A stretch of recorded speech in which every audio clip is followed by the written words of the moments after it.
So ನನಗೆ director ಮೇಲೆ ತುಂಬ ಖುಷಿ ಆಯ್ತು. ಯಾಕಂದರೆ ಇವ್ರ ಜೊತೆ ನಾನು ಅಸಿಸ್ಟೆಂಟ್ ಆಗಿನೂ ನಾನು ಮಾಡಿದ್ದೆ. ಕಲ್ತು ಡೈಲಾಗ್ ಬರ್ದಿದ್ವಿ ರುದ್ರತಾಣದ ಇಬ್ಬರು ಇದರಲ್ಲಿ. ಅಲ್ಲಿಂದ ಜರ್ನಿ ಶುರು. ಸೊ ನನಗೆ ಇವ್ರದ್ದು 5G ಬೆಡ್ಡೀಸ್ ಮತ್ತು ಇವು ಕಳೆದ 3 ಸಿನಿಮಾಗಳಿಗಿಂತ ಇದು ಟ್ರೈಲರ್ ಬಿಟ್ಟಾಗೆ ನನಗೊಂದು ಶಾಕ್ ಆಯ್ತು. ನಾನು ಇಮ್ಮಿಡಿಯೇಟ್ ಸಾರ್ಗೆ ಫೋನ್ ಮಾಡಿದೆ, ಸರ್ ಏನು ಸರ್ ಇದು ಮೇಕಿಂಗು ಈ ಥರ ಮಾಡಿದಿರಲ್ಲ ಅಂತ. ನನಗೆ ಆ ಟ್ರಾನ್ಸ್ ಇದೆಯಲ್ಲ ಅದು ತುಂಬ ಇದು ಕೊಡ್ತು. ಅಂದರೆ ಅವರಲ್ಲಿ ಸ್ಟಾರ್ಟಿಂಗಿಂದ ಅದೊಂದು ಫೈರ್ ಇತ್ತು, ಈ ಸಿನಿಮಾ ನಾನು ಏನೋ ಮಾಡ್ಬೇಕನ್ನೋದು. ಸೊ ಅದೇ ಈ ಸ್ಕ್ರೀನಲ್ಲಿ ಕಾಣಿಸ್ಕೊಳ್ತದೆ. ಸೊ ಅದ್ರ ಜೊತೆಗೆ ಕೈ ಜೋಡಿಸಿದ್ದ ಹೀರೋ. ನನಗೆ ಒಂದು ಖುಷಿ ಏನಾಯ್ತಂದರೆ ಕನ್ನಡದಲ್ಲಿ ಹೀರೋಗಳ ಅಭಾವ ಇದೆ. ಸೊ ಇನ್ನೊಬ್ಬರು ಸೇರಿದ್ರು ಒಂದು ಹೀರೋಗಳ ಲೀಸ್ಟ್ಗೆ ಅಂತ. ಪಕ್ಕ.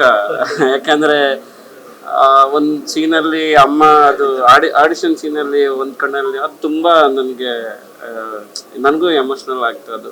ಯಾಕಂದರೆ ಸಿಚುವೇಶನ್ ಇಲ್ಲ, ಆದರೂ ಆ ಥರ ಸೀನ್ ನನಗೆ ಇಷ್ಟ ಆಯಿತು. ಆಲ್ ದ ಬೆಸ್ಟ್, ನನಗೂ ಚೆನ್ನಾಗಿ.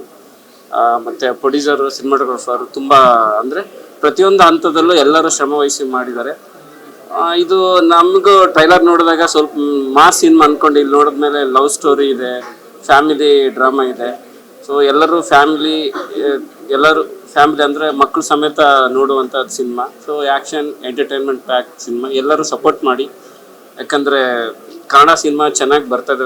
ಅದ್ರ ಮಧ್ಯದಲ್ಲೇ ಎಷ್ಟೋ ಒಳ್ಳೆ ಸಿನಿಮಾಗಳು ಕಳೆದೋಗ್ಬಿಡುತ್ತೆ. ಅದೇ ಥರ ಈ ಸಿನಿಮಾನ ಕಳೆದೋಗ್ಬಾರ್ದು ಅಂತ ನಾನು ನಿಮ್ಮಲ್ಲಿ ಕೇಳ್ಕೊಳ್ತೀನಿ. Thank you.